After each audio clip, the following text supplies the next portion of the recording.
is happening.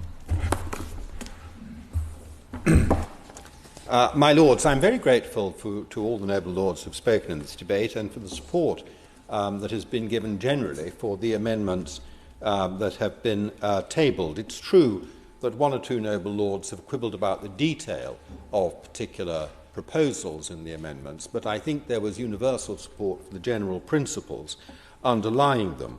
I think it falls on me briefly to deal with the quibbles raised by the noble Lord Davis of Brixton, because they were pointed directly at amendments in my name. So let me say, first of all, on those, that he is right, of course, to say that over a period of 30 or 40 years, there'll be a large number of sociological and economic changes that might explain the appetite for different types of investment amongst the population at large.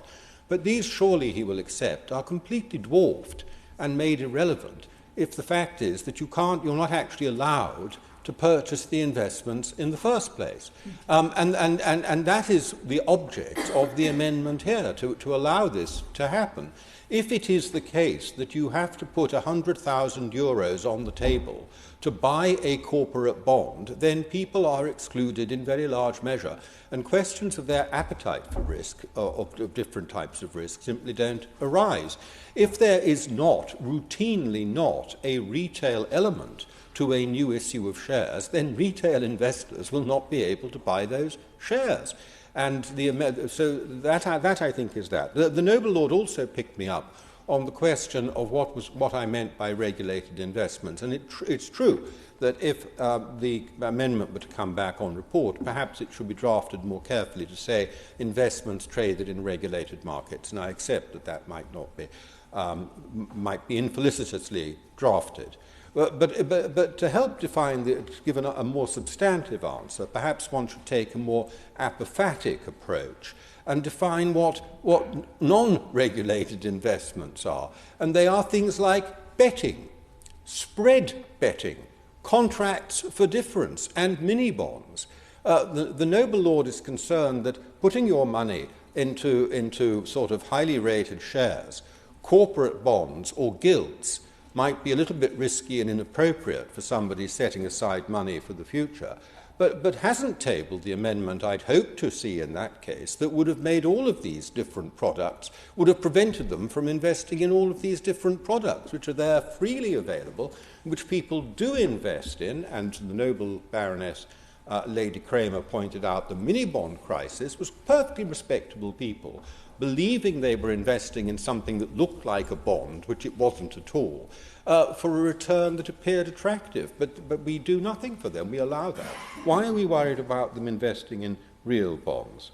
And finally, there is the question of whether by agreeing an objective like this for the regulators, the regulators would in effect be giving advice. And I simply refute that. To remove a barrier to investment is not to give advice.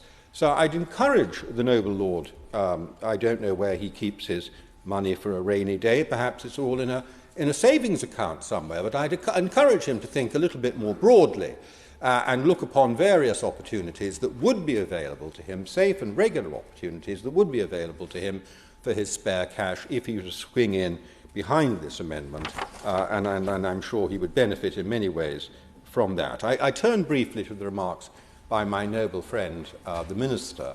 I'm grateful to her for the encouragement she has given. I'll look carefully at what she has said.